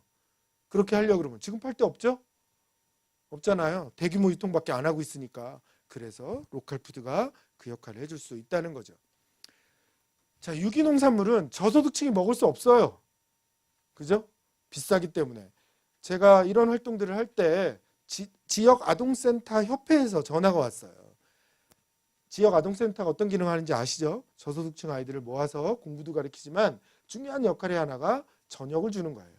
그 아이들이 그냥 놔두면 다 우리 쓰레기 음식이라고 하죠. 정크푸드. 그러니까 편의점에서 햄버거 먹고 피자 먹고 이래요. 그러니까 요즘은 돈 많은 아이들 비만이 걸리지 않잖아요. 돈 많은 집은 애들 영양 관리하고 운동시켜서 비만이 안 걸려요. 오히려 저소득층 아이들이 비만에 걸리는 거죠. 나쁜 음식을 먹으니까. 그래서 좋은 음식을 먹이려고 지역 아동센터 센터장들이 노력을 합니다. 한데 돈에 한계가 있는 거죠. 부식비 주는 거예요. 그래서 유기농산물 먹어보려고 자기네들이 1년 동안 먹었던 농산물의 종류와 양 그거 데이터로 있을 테니까 가격 이거를 우리나라 가장 큰 생협한테 줘서 우리한테 공급해 줄 수 있느냐고 물어본 거예요. 답은 할 수 없다. 이죠. 그러면서 이 방법이 없겠냐고 저한테 물어봤어요. 그래서 그럼 그 데이터를 저한테 달라라고 했죠. 그래서 제가 일하고 있던 지역에 감자 하나만 놓고 그 감자하고 있는 마을 이장님한테 데이터를 보여줬어요. 서울에 있는 한 아동센터에서 이렇게 감자를 1년 동안 이만큼을 먹는데 이 가격으로 들어왔다고 한다. 그런데 이렇게 공급해 줄 수 있겠냐 그랬더니 이분이 두 가지 얘기를 했어요. 첫 번째, 서울까지는 안 된다. 그 지역에 있는 아동센터라면 가능하다. 두 번째는 그거 다 뭐 10kg, 20kg로 포장해 줘야 되냐? 그냥 마대자루에 넣어주면 안 되냐? 다 가능합니다. 그랬더니 그러면 된다. 라고 답을 하더라는 거죠. 결국은 저소득층이 안전한 식품을 먹을 수 있는 것도 로컬푸드는 가능하게 해준다라고 하는 거예요. 그래서 그걸 가지고 LH의 사회공헌 사업을 연결시켜가지고 한 지역에서 좀 모델을 만들어 보려고 그랬어요. 그랬더니 LH가 관심이 없어가지고 되진 않았어요. 자, 아무튼 이러한 효과들이 로컬푸드는 가능하다 하는 거죠. 자, 그러면 여러분들이 로컬푸드로 할 수 있는 수단들이 어떤 게 있느냐 하는 건데요. 생산자 직판장, 직매장, CSA, 텃밭, 협동조합, 또 지역에 있는 다른 식품과 관련된 것들, 지역화폐 이런 것들이 가능해요. 당장 직매장을 만들기 어렵다면 생산자 직판장을 만들 수 있어요. 영어로는 파머스 마켓이라고 부르는데요. 몇 가지 중요한 원칙이 있어요. 첫 번째 원칙, 정기적으로 열려야 된다. 왜냐하면 파머스 마켓이라고 열린다고 직매장이라고 열린다고 뭐 1년에 몇 번씩 하시잖아요. 광장이나 이런 데서 하시잖아요. 그죠? 그렇게 하시죠. 그거는 우리가 생산자 직판장으로 보기 어렵다는 거예요. 무슨 얘기냐 하면 사실은 뭐 시청 우리 주차장 주말에 많이 비겠죠. 만약에 이런 데 농민들이 모여서 판다 그러면 첫 번째 원칙 정기적으로 열려야 된다. 한 달에 한 번, 일주일에 한 번 정기적으로 열려야 된다는 거예요. 그 이유는 뭐냐? 소비자가 와서 감자 샀어요. 그런데 그 감자가 집에 가서 봤더니 뭐가 문제가 있어. 그럼 그 다음 주에 와서 그 농민을 만날 수 있어야 된다는 거죠. 그러지 않는 한은 저거 그 다음부터는 가봤더니 그 농민 없어. 이러면 이렇게 팔고 튀는 장터구나 라고 소비자들이 인식하게 된다는 거예요. 그래서 정기적으로 열려야 된다. 두 번째, 똑같은 얘기죠. 정해진 농민들이 나와야 된다. 요번에 나왔던 농민들 다 바꾸고 다른 농민들이 나오면 똑같은 입장이 되겠죠. 그죠?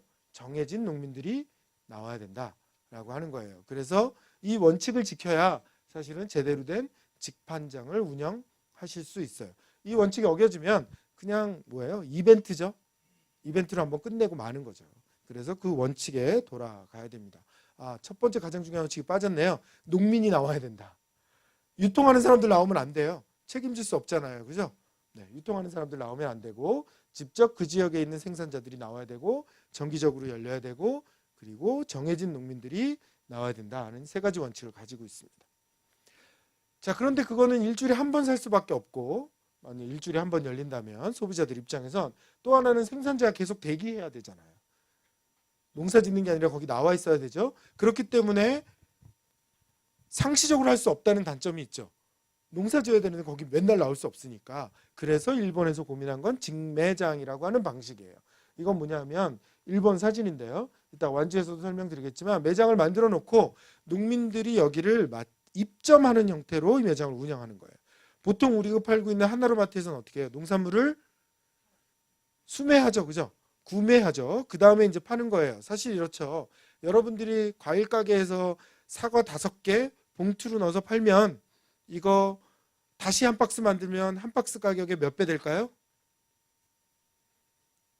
사과 한 박스를 봉투로 10개를 만들었어요. 한 박스에 있는 걸요. 그러면 사과를 한 상자에 4만 원 주고 사왔다. 봉투로 박는 가격을 합치면 얼마가 될까요? 네? 4만 원 주고 사왔는데 다 팔았다라고 치면 네. 8만 원? 한 10만 원쯤 될 거예요. 그분들한테는 30%, 40%를 버린다고 생각하고 가격을 정해요. 이해되시죠? 사과는 놔두면 점점 신선도가 떨어지니까, 그러니까 이 중에서 거의 반 가까이는 못 팔 거다. 그리고 못 팔 걸 예상해서 마진을 맞추는 거예요. 소매점에서는요. 그렇게 하거든요. 그러니까 농협도 사실은 그러겠죠.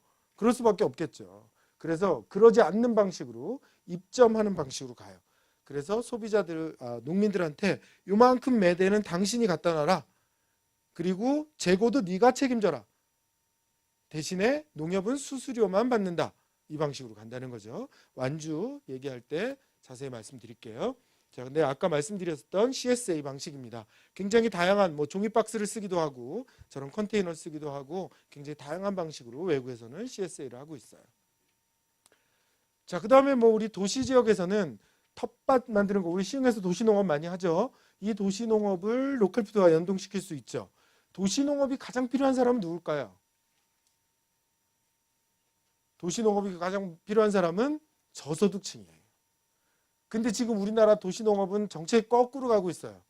돈 많은 사람들 취미활동으로 가고 있는 거죠. 그걸 지원해주고 있어요. 그 사람들 왜 지원해줘요? 네가 알아서 하라 그러지. 취미생활로 하는데. 그렇잖아요. 그걸 지원해줄 필요는 없다고 생각해요. 그런 경향이 생기고 그분들이 참여하는 건 저는 좋다고 생각합니다. 하지만 그 사람들까지 지원해줄 필요는 없죠. 공공이 나서서요. 대신에 저소득층이 하는 건 도와줘야죠. 저소득층은 땅이 없어요. 도시농업 할 수 있는 그런 땅을 만들어줘서 나와서 농사지어라 할 수 있죠. 그분들한테 가장 지출에서 많은 부분을 차지하는 건 뭘까요? 식품이에요. 돈 많은 사람들은 식품의 비중이 낮을 거 아니에요. 그죠? 문화생활 이런 비중이 높을 텐데 저소득층은 전체 지출에서 식품이 차지하는 비중이 높을 거 아니에요. 엔겔지수가 높을 거 아니에요. 그러면 스스로 농사지어서 그 지출을 줄일 수 있다면 저소득층한테는 굉장히 좋은 일이죠. 그래서 외국은 짜투리 땅만 있으면 다 나눠가지고 저소득층한테 농사지으라고 줍니다. 그걸 커뮤니티 가든이라고 불러요. 공원에 꽃과 나무를 심는 게 아니에요. 꽃과 나무 심는 건 조금만 해놓고요. 나머지는 다 농장으로 바꿔요. 도시가요. 그러면 저소득층 와서 농사를 짓는 겁니다. 그러면 공원 관리할 필요가 없죠. 소득층 와서 다 해주잖아요. 그죠? 풀 뽑고 농약 치고 할 이유가 없어요. 그러면서도 이쁘게 만들 수 있는 거잖아요. 그래서 외국에서는 공원을 다 커뮤니티 가든으로 전환하고 있다는 거예요. 그래서 저소득층이 로컬푸드 생산한다는 거죠. 그럼 저소득층이 자기가 먹고 남는 건 팔면 되죠. 그죠? 일하러 돈 벌러 가는데 새벽에 한두 시간 나오면 충분히 로컬푸드 생산하실 수 있잖아요. 자기 먹을 거 먼저 먹고 남는 게 있다 그러면 어떤 방식으로 팔면 그건 또 소득에 도움이 되겠죠. 그래서 이런 커뮤니티 가든을 통해 가지고 저소득층을 지원하는 복지 정책하고도 로컬푸드는 연동이 될 수 있다라고 하는 겁니다. 자, 다양한 협동조합이 로컬푸드를 생산하거나 소비할 수 있고요. 또는 지역의 동네부엌, 동네부엌의 의미 아세요? 요즘 혼밥족 이러잖아요. 그 친구들이 혼자서 밥을 먹어야 돼요. 제가 한 15년 전에 일본에 갔더니 동경에 있는 식당이 도서관처럼 돼 있는 거예요. 요즘 텔레비에서 그런 식당 보셨어요? 우리나라도 생겼어요. 칸막이가 있어요. 자기가 앉는 도서관처럼. 그럼 거기에 앉아가지고 먹는 거예요. 다른 사람 눈치 안 보고 먹는 거죠. 이런 식당이 있는 거예요. 그래서 식당에 뚝 들어갔는데 그런 자리가 있어 물어봤거든요. 저 뭐냐 그랬더니 혼자 밥 먹는 사람을 위해서 만든 거라는 거예요. 혼자 고기도 구워 먹어요. 그래서 일본에 갔더니 자, 일본이 망하려니까 별짓을 다 한다 이랬거든요. 근데 지금 우리가 그러고 있는 거예요. 정말 그렇죠. 네, 혼자서 지금 청년들이 밥을 먹고 있는 거예요. 그런데 얼마 전에 일본에 갔더니요. 일본 애들이요. 시내에서 다니는 애들이 까무잡잡하고 비만이 없어요. 초등학교 애들이요. 그래서 가이드한테 물어봤어요. 애들이 왜 저렇게 비만도 없고 까무잡잡하냐 그랬더니 일본의 대학 진학률이 40%로 떨어졌대요. 무슨 얘기예요? 대학 보내봤자 소용이 없다는 걸 안 거예요. 그래서 제가 생각했어요. 일본은 다시 살아나겠구나. 우리도 좀 기다리면 그렇게 되지 않을까 하는 희망도 조금 생기긴 했어요. 자, 아무튼요. 그런데요. 그렇게 혼자 밥 먹는 아이들이 요즘 서울에서 하는 일이 뭐냐면 조그만한 식당을 하나 구해요. 그래서 그거를 소셜 다이닝이라고 하는 이름을 붙여요. 그래서 회비를 내고 와서 밥을 먹는 거예요. 그러면 미리 와갖고 청년들이 밥을 해놓으면 노동봉사하는 애들은 한 끼 먹는데 2,000원, 그냥 와서 먹는 애들은 3,000원, 이렇게 해갖고 자기들이 그냥 식당을 운영하는 거예요. 이런 방식의 식당들이 지금 서울에 만들어지고 있어요. 이건 누가 그러라고 한 게 아니라 청년들이 혼자 살고 밥 먹는 것도 비싸고 그러니까 그 일을 하는 거예요. 그런 식의 동네 부엌들이 만들어지고 있더라. 영어로는 소셜 다이닝이라고 불러요. 그 다음에 지역의 레스토랑들도 로컬 푸드로 하는 레스토랑을 만들 수 있죠. 완주에는 이런 로컬 푸드 레스토랑들이 7, 8개가 있어요. 그 다음에 일본에 가면 슬로우 푸드 레스토랑이 있어요. 이 레스토랑, 제가 갔던 레스토랑 왼쪽 아래 레스토랑인데요. 이 레스토랑은 처음에 갔더니 메뉴를 딱 했더니 안 줘요, 음식을요. 한국 사람 마음은 급해 죽겠는데 안 줘요. 그리고 한 요리 하나 나와요. 그러더니 또 한 30분 있다 요리 하나 나와요. 이렇게 해서 그냥 천천히 식사를 하는, 그러니까 그동안은 수다 떨고 있는 거예요. 그러니까 음식 주문하면 그때 옆에 있는 밭에 가서 뜯어오는 거예요. 그러고서 요리를 하는 거죠. 외국엔 이런 식당이 많이 생겼어요. 심지어는 옥상에다, 건물 옥상에다 온실을 만들어 놓고 거기서 나오는 재료만 가지고도 요리를 합니다. 이런 레스토랑도 뉴욕에 있어요. 이런 일들이 지금 생기고 있는 거죠. 왜? 그런 것들이 더 안전하다라고 하는 거 소비자들이 인식하고 있는 거예요. 자, 오른쪽은 이게 관광사업가도 붙는데요. 태국에 갔더니 관광 가이드가 꼭 가봐야 된다 그래서 이 식당을 갔어요. 태국 전통 요리를 먹고 있는데요. 사진이 작아서 그런데 이거 인형도 서 있죠. 저 인형 모양 뭘까요? 네, 좀 민망하지만 콘돔이에요. 콘돔이요. 네. 그래서 요리값을 계산했더니 콘돔 3개를 줘요. 태국에서 왜 이 식당을 만들었을까요? 태국이 에이즈가 만연하잖아요. 그래서 외국 관광객들한테 너희들이 우리 에이즈가 만연하니까 같이 동참해줘야 된다, 이런 뜻으로 주차장에 콘돔 인형 만들어 놨고요. 요리값을 내면 콘돔을 나눠주고 있는 거예요. 하여튼 그걸 쓰든 말든 하여튼 경각심을 알려주고 있는 거죠. 한데 로컬 푸드로 태국에 있는 전통 요리를 먹을 수 있어요. 이렇게 사회적인 일도 로컬 푸드와 연계해서 할 수 있다는 거죠. 이런 일들이 외국에선 일어나고 있습니다. 자, 지역 화폐를 통해서, 지역 화폐의 뜻은 아시죠? 다자가 화폐를 거래하지 않고 다자가 물물교환을 통해서도 로컬 푸드를 먹을 수 있다라고 하는 거죠. 자, 이 일을 가장 열심히 그리고 성공적인 모델을 만든 데가 바로 완주군이에요. 저 하얗게 가운데 비어있는 데가 전주예요. 65만 인구가 살고 있고요. 나머지 이쪽에 한 10만 정도 인구가 흩어져 있어요.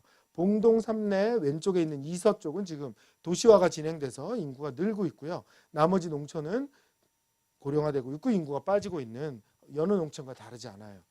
전전임 군수가 로컬 농촌을 살려야 되겠다 그래서 매년 100억씩 500억을 5년간 투자하겠다라고 약속을 하고 전문가들한테 어떤 일을 하면 좋겠냐라고 제안을 받아요. 그때 첫 번째 한 일이 전주를 끼고 있으니 로컬 푸드를 하자, 이렇게 이야기를 했고요. 그거와 관련된 사업들 5가지를 프로젝트로 하자 그래서 약속 프로젝트라고 부르면서 일을 시작했어요.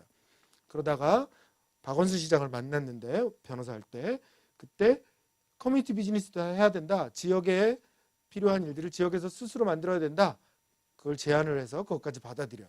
두 번째 군수로 당선되고 나서 관련된 사업들 하나를 모아서 행정조직을 개편해서 농촌 활력과라고 하는 이름을 지어요. 그래서 그 일을 통합적으로 추진하게 만들었고, 이런 일들을 공무원 갖고만 할 수 없다. 민간인 전문가들이 필요하다 그래서 폐교를 하나 삽니다. 그래서 이 폐교에 교육장, 강당, 그다음에 사무실을 만들어서 관련된 일을 하는 전문가들이 일할 수 있는 기반을 만들어 줍니다. 그중에서 저는 완주 커뮤니티 비즈니스 센터에서 4년을 일을 했어요. 자, 그래서 이 일을 시작한 4년 동안 굉장히 다양한 일들이 벌어진 거예요. 여러분 교재에는 사진이 너무 많아서 뺐는데요. 완주에 있는 마을에서 일종의 농촌 관광을 하고 있는 마을이에요. 이렇게 찜질방이 있어가지고 좋은 로컬푸드 식당도 있고 연간 그래서 한 3만에서 4만 정도 찾아오고요. 마을 주민이 한 15명이 상시 고용되어 있어요. 일자리를 만들고 있는 거죠. 또 창포가 심어져 있는 마을은 테마가 엔티에이징이에요. 창포 뭐 했었어요? 몰입감도 했었죠, 그죠? 그래서 이 마을에 놀다 가면 늙지 않는다, 이런 주제를 가지고 여러 가지 일들을 하고 있는 마을도 있고요. 이 마을은 소규모 수학여행객이 올 수 있게끔 저렇게 초가집을 만들어서 만든 그런 관광을 주로 하는 마을들이 있어요. 완주군은 조그만 마을들이 농촌 관광하라고 요구하지 않았어요. 저렇게 큰 마을들이 거점형으로 도시 사람들을 데리고 오면 그 거점 마을 중심으로 다른 걸 로컬 푸드로 붙이면서 판다. 이렇게 이제 전체 계획을 세운 거죠. 그래서 마을마다 굉장히 다양한 로컬 푸드를 만들다가 역량이 있는 마을들은 여러 가지 가공품들을 만든 거예요. 완주에는 두부만 5-6가지가 나와요. 처음엔 다 흰두부 만들다가 로컬 푸드 직마장에 똑같이 흰두부 내니까 바라현미두부, 돼지감자두부, 매생이두부 여러 가지 두부가 나옵니다. 매생이두부 아세요? 네, 두부 굳힐 때 매생이 넣어서 굳히는 거예요. 그럼 두부 사이에 매생이가 들어가 있어요. 이런 두부들이 나오고 있는 거죠. 가장 재밌는 저 가운데 있는 수월리아인데요.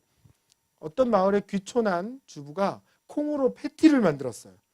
햄버거에 들어가는 고기. 그러니까 채식주의자가 먹을 수 있는 햄버거죠. 그죠? 그걸 만들었는데 그래서 직매장에서 팔아요. 근데 그 마을 이름이 수월리예요. 그래서 롯데리아가 아니라 수월리아라고 하는 브랜드를 만들어서 팔고 있는 거죠. 이런 일들이 완주에서 일어난 거죠. 커뮤니티 비즈니스를 통해서는 마을 단위가 아니더라도 여러 가지 사업을 하겠어요. 다문화 여성들이 빵을 만들어서 로컬푸드 직매장에 팔고 있고요. 다른 쪽에서는 다문화 여성들이 카페를 하기도 하죠. 그리고 장애인들이 떡을 만드는 데도 있어요. 산악인들은 산악 활동을 도와주는 사회적 기업을 만들기도 했고 청년들이 도시농업을 지원하는 사업단을 만들었고요. 이 친구는 완주 고산이 고향인데요. 프랑스에 건축 공부하러 유학 갔다가 포기하고 돌아와요.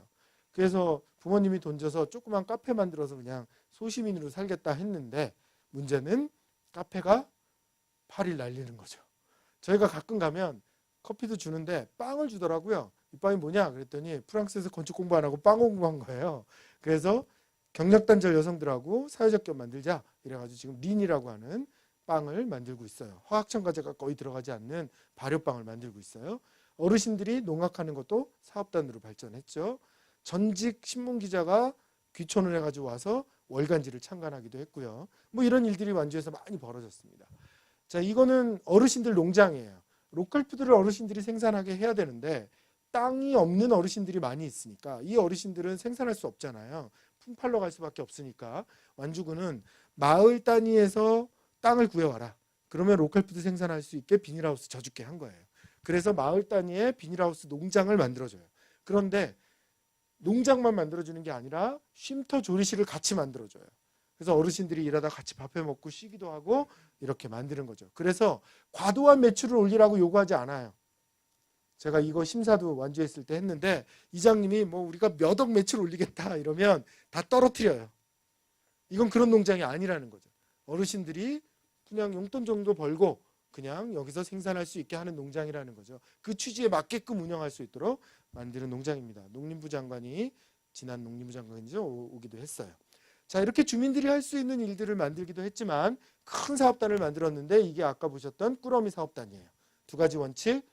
10만 원 내면 2만 5천 원 상당의 농산물을 저 상자에 넣어서 직배해줘요. 전주는요. 수도권은 택배로 보내주는데 2가지 원칙. 소비자가 생산물을 선택할 수 없다. 개별 농산물의 가격을 알려주지 않는다. 이 2가지 원칙을 지키면서 최대 500가구까지 농산물을 공급했었어요. 자, 이거 완주에 있는 직매장이에요. 이 박스가 할머니 거예요. 그래서 초기에는 이 할머니 사진이에요. 이건 이 할머니 사진이고요. 소비자들이 다 할머니를 확인할 수 있고요. 바코드에 할머니가 찍혀 있어요. 그래서 이 할머니들은 아침에 자기가 생산한 걸 작업장으로 가져와서 무게를 달아서 농협이 준비한 포장재에 넣고 그 다음에 여기에 놓고 가요. 근데 교육을 다 받으셔서 터치스크린을 누를 줄 알아요. 6번 터치스크린 누르면 바코드가 나오는데 거기에 농민 코드가 있어요. 보통은 농민 코드가 없죠. 여긴 농민 코드가 따로 있어요. 그래서 다시 만들었거든요. 포스 시스템을. 그래서 농민 코드가 찍혀 있어요. 그러면 2주에 한 번씩 정확하게 정산해서 농민들한테 농협이 입금해 주는 거예요. 2가지 원칙이 있어요. 첫 번째 원칙, 그날 못 판 건 자기가 가져가야 된다. 그런데 살짝 포장재만 바꿔가지고 다시 가져왔다. 그거 걸렸다. 다시는 매장에 들어올 수 없어요. 농약 샘플 검사를 해요. 그러다 걸렸다. 다시는 매장에 들어올 수 없어요. 그래서 농약 치지 않고 그날 생산한 신선한 걸 먹을 수 있다. 이거가 전주 소비자들한테 홍보가 돼서 2012년 4월에 개장했는데 46억을 팔았어요. 네. 그 다음에 136억을 팔았어요. 이런 직매장 지금 한 10개가 전주 완주에 있고요. 전체 매출액이 400억을 넘었어요. 이렇게 해서 로컬푸드 시스템을 만들게 된 거죠. 자, 전주 완주에 있는 다양한 직매장들이에요. 여행사업단이 있어요. 이 사업단은 마을마다 사람들을 모아오기 어려우니까 모아서 들어오는 거예요. 한 마을에선 1박 2일 프로그램 하기도 어렵죠. 그럼 한 마을에서 1박 2일 하고 다른 마을에서 1박 2일 하면 2박 3일 프로그램이 만들어지죠. 이렇게 만들어가지고 사람들을 데리고 들어오는 사업단이 있어요. 서바이벌 게임장이 있어서 그것도 연계시키면서 하죠. 또 하나 중요한 사업단 중에 하나는 가공사업단이에요. 이 사업단은 만약에 마을에서 매주를 만든다 그러면 매주 공장은 언제만 움직여요? 가을에만 움직이죠. 그래서 이 공장은 그렇게 하지 않아도 되겠다 해서 모든 가공을 할 수 있는 기자재를 딱 갖다 놓고 10억을 들여서 만들었어요. 그래서 이 가공장을 쓰겠다 그러면 협동조합에 가입하고 교육받으면 돼요. 그러면 어떤 가공이든지 다 할 수 있어요. 농식품 가공은 우리 컨베이어 시스템이라고 그러죠. 이렇게 가면서 하지 않아요. 그죠? 개별 가공설의 조합이잖아요. 뻔하잖아요. 삶는다, 끓인다, 건조한다, 말린다, 뭐 빻는다, 증탕한다. 몇 가지 단위 공정을 조합하면 농산물 가공이 되는 거잖아요. 그죠? 그걸 화학 공장에서는 배치 시스템이라고 불러요. 하나 들어가서 꺼내고 다른 시스템으로 옮기는 건데요. 그렇게 만들어 놨어요. 그러니까 어떤 가공도 다 하죠. 맨 마지막은 다 포장이고요. 다 할 수 있는 거죠. 그래서 이런 분들이 있어요. 귀촌했어요. 귀농했어요. 아줌마들이에요. 그런데 샐러드 드레싱을 만들어요. 참깨 양파 드레싱. 그러면 양파, 뭐 빠꾸, 참깨 뭐 이렇게 넣어가지고 드레싱을 만들어요. 샐러드에 쳐먹는 거 그거 만들죠. 이분들은 일주일에 하루 모이면 네 분이 100병을 만들어요. 그 100병을 직매장에 쫙 깔아놓으면 일주일 동안 팔려요. 굉장히 중요한 부업이죠. 그죠? 근데 이분들이 공장에 투자할 수 있어요? 죽었다 깨나도 못하죠. 그죠? 그걸 가능하게 한 시설이에요. 이런 것들이 가능해졌다는 거죠. 저 가공설이 2개가 있어요. 학교 급식도 지금은 100% 로컬 푸드로 공급하고 있어요. 자, 그래서 처음에는 주민들이 작은 일을 했는데 잘 되지 않았어요. 그런데 큰 사업단이 만들어지니까 완주군청과 중간지어직 전문가들이 이런 일 하라고 자꾸 부추기고 그 사람들이 팔아주니까 그러니까 창업하기가 굉장히 쉬워지더라. 협동조합 기본법이 만들어지면서 한우협동조합, 뭐 복지협동조합, 자전거협동조합, 에너지자리협동조합, 진로교육협동조합 굉장히 다양한 협동조합들이 완주에 만들어지게 됐고요. 이런 일들이 처음에는 농촌에서 정책사업으로 이루어졌는데 나중에 완주 지역 전체를 엮어내면서 지역사회 그물망을 만들더라라고 하는 거죠. 예를 들면 이렇습니다. 큰 톱니바퀴가 있는데요. 여태까지 우리가 하는 많은 일들을 저 톱니바퀴에 그냥 붙이자고 한 거예요. 저게 붙어요? 지역에서 큰 경쟁력 없는 사람이 했던 일들이 저기 붙냐는 거죠. 안 붙죠. 부서지거나 튕겨나가겠죠. 그래서 완주군은 그냥 우리끼리 하자. 우리끼리 톱니를 맞추자. 이렇게 생각한 거죠. 자, 이런 일이 일어나요. 그 아까 어르신들이 하는 농장, 두레 농장에서 참나무를 키웠어요. 그런데 그거를 팔려고 전주 공판장에 갔더니 다 못 팔아요. 소비량, 시장이 작은 거예요. 남는 거를 가락동에 가져갔어요. 마침 가져간 날 똥값이었어요. 이러니까 담당자가 참나무는 계속 이럴 거야. 그래서 시금치로 바꾸겠다고 임원회의 때 보고를 해요. 그랬더니 옆에서 듣던 저 꾸러미 사업 담당자가 야, 그 못 팔았던 거 내가 팔아줄게 했어요. 그 이유가 뭐예요? 소비자가 선택할 수 없잖아요. 지역에 과잉 생산되어 있으니까 그럼 내가 알아서 팔아줄게. 그래서 이쪽에서 팔았어요. 그래서 이 어르신들 장목반은 참나무를 바꾸지 않았고 이제 두 영농조합이 계약 재배를 하고 있는 거예요. 서로가 톱니를 맞추고 있다 하는 거죠. 다문화 여성들이 빵을 만들었어요. 처음에 매출 500만 원이 안 나와서 저거 하시던 주부는 저 만나면 맨날 나 망할 것 같다 이렇게 얘기했거든요. 그때 농협 직매장이 만들어졌어요. 조합장님한테 매달 좀만 내달라 했어요. 농협 손해볼 거 없죠. 로컬푸드 방식으로 들어오면 재고 다 가져갈 거고 자기는 수수료 10%만 떼면 돼요. 그럼 내줄게. 내줬어요. 여기서부터 쌀가루를 넣은 빵이 소문이 나기 시작해서 이 빵 때문에 여기 온다는 소비자가 생겼어요. 그럼 농협은 어떻게 하겠어요? 매달 늘려줬죠. 이러면서 매출이 증가하기 시작을 했고요. 2013년 마을기업경진대회에서 전국 1등을 해요. 농업기술센터 5분 빌려가지고 빵 만들고 있다가 지금은 2층짜리 건물 짓고 독립했어요. 농협이 톱니를 맞춰주니까 이런 일이 생겼다는 거죠. 아까 다문화 여성들이 빵을 만들고 청년이 빵을 만든 2개 사업단이 있다 그랬죠. 직매장을 하나 만들었는데 이 직매장은 모악산이라고 하는 산 밑에 있어요. 그래서 여기서 빵만 파면 안 된다. 빵을 구워야 된다 생각했어요. 왜요? 아침에 빵 굽는 냄새가 솔솔 풍기면 등산하러 가다 다 들어올 거다. 빵을 굽자 한 거예요. 누가 들어갈 거냐? 원래는 임대료 많이 내는 사람이 들어가야죠. 근데 저희 센터에서 계속 회의를 시켰어요. 결론이 났어요. 합자 자회사를 만들자. 그래서 1,000만 원씩 추가 출자해서 합자 자회사를 만들기로 했어요. 합자 자회사, 새로운 회사가 생겼으니까 이름을 정해야 되죠. 마더쿠키의 어미모, 이윤의 린, 그래서 모린당이라고 하는 새로운 빵집 이름이 탄생하게 된 겁니다. 저 모린당이라고 하는 이름은 우리가 협력하고 있다라고 하는 거예요. 상징인 거죠. 네가 죽어야 내가 잘 사는 게 아니라, 같은 지역에서 빵을 만들어도 네가 망해야 내가 돈 버는 게 아니라 우리는 같이 잘 살아보자 라고 하는 일을 완주에서 하고 있다는 겁니다. 자, 이런 일들이 로컬 푸드를 통해서 만들어 갈 수 있다 하는 거죠. 자, 이런 일들을 지금 정부가 지원을 하고 있어요. 그래서 여러 가지 일자리 사업과 관련해서 마을 만들기, 마을 기업, 사회적 기업 뭐 이런 걸 통해서 지원하고 있어서, 이게 농촌이든 도시든 어디서 주민들이 스스로 하겠다 그러면 연결을 해서 지원할 수 있는 방법은 굉장히 많이 있다는 거예요. 그런데 문제는 그런 사람들을 사회적 기업, 자활 기업 해보니 다 망하더라. 그 이유는 큰 시장에 직접 들어간 거죠. 그래서 최근에는 지역 활동을 하는 많은 전문가들이 지역사회에 새로운 시스템이 있어야 된다. 자립할 수 있는, 순환하는 새로운 경제 시스템이 있어야 된다. 그 경제를 사회적 경제, 협동 경제 이렇게 부르고 있는 겁니다. 자, 그런데요, 시흥의 입장에서 보면, 시흥 아까도 잠깐 말씀드렸지만 시흥에 있는 농촌에서 생산된 농산물을 시흥 시민들이 워낙 많아서, 농사 짓지 않는 시민들이 많아서 다 할 수 없잖아요. 그죠? 그래서 농촌과 지금 뭔가 연계해보자라고 시흥 시민들이 고민하고 있어요. 그중에 또 다른 문제가 있는데요. 그중에 하나는 농촌은 점점 주민들이 없어지고 있다는 거예요. 나이 드신 분들이 돌아가시니까 점점 없어지고 있어서 일본에서는 이러다간 지방이 다 소멸한다, 이런 경고의 책이 한번 나오기도 했어요. 그런데 또 도시 지역에서 고민하는 건 인구 절벽이라는 걸 고민하고 있어요. 똑같이 고령화되고 있는 거예요.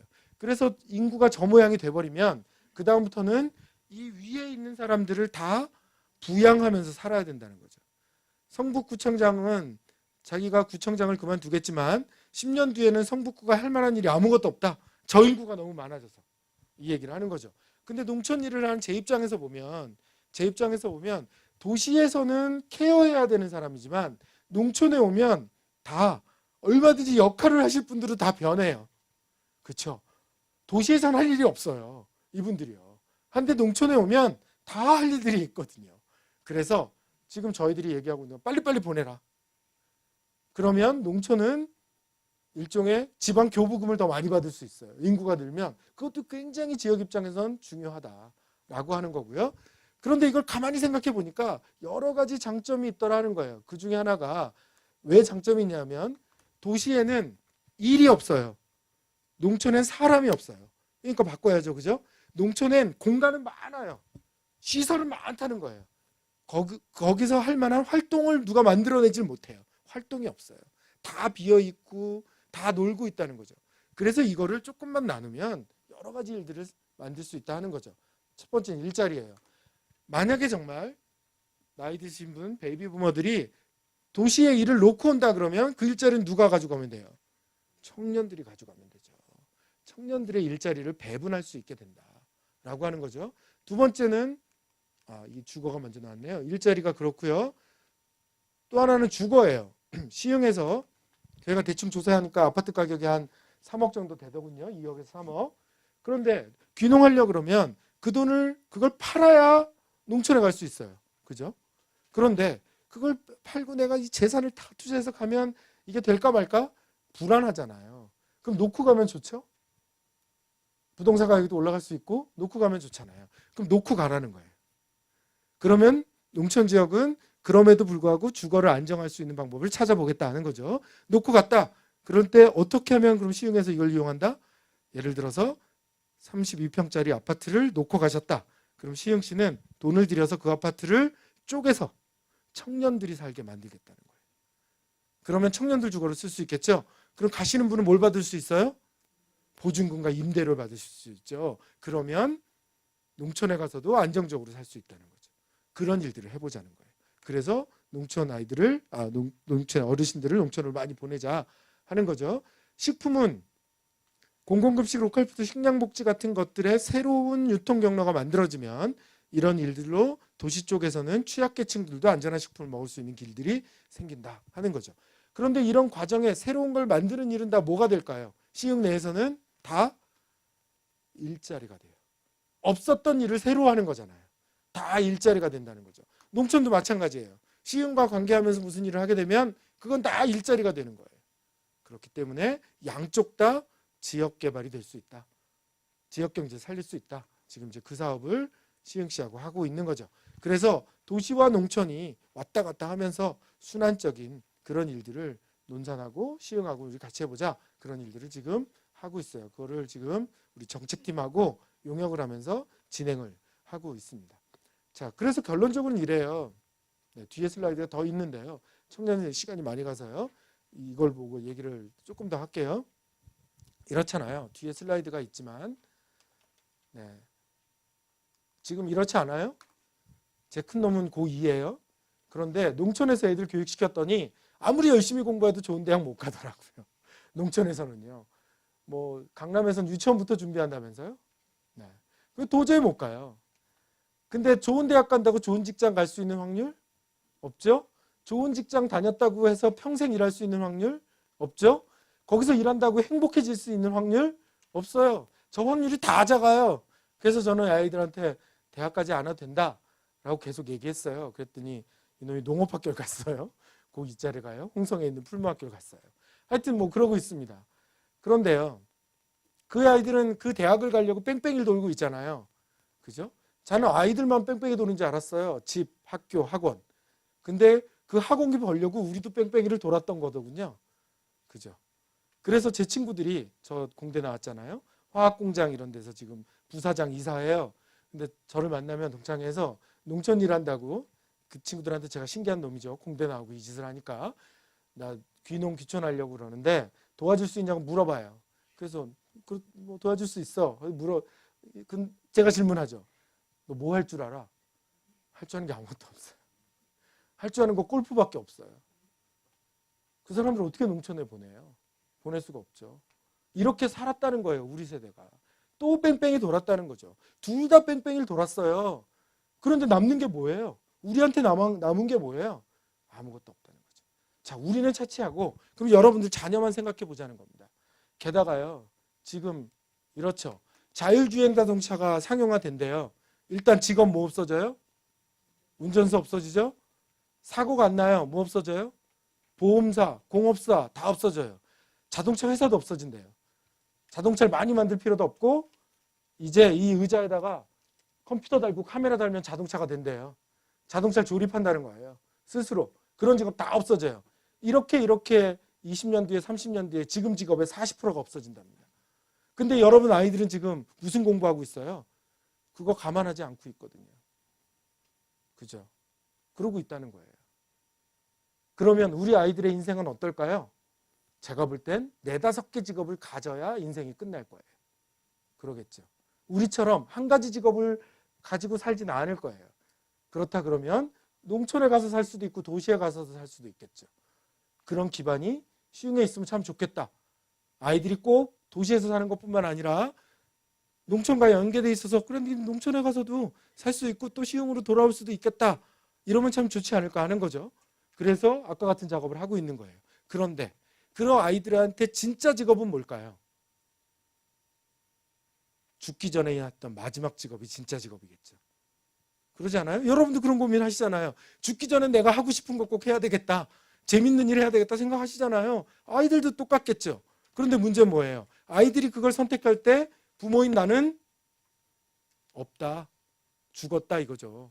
그러면 아이들한테 가르쳐야 될 거가 좋은 직업을 대학 나와서 좋은 직업을 가르치게 하는 게 아니라 그죠? 그때 좋은 직업을 선택할 수 있게끔 아이들한테 말해주고 준비하게끔 하는 게 좋은 부모겠죠. 그죠?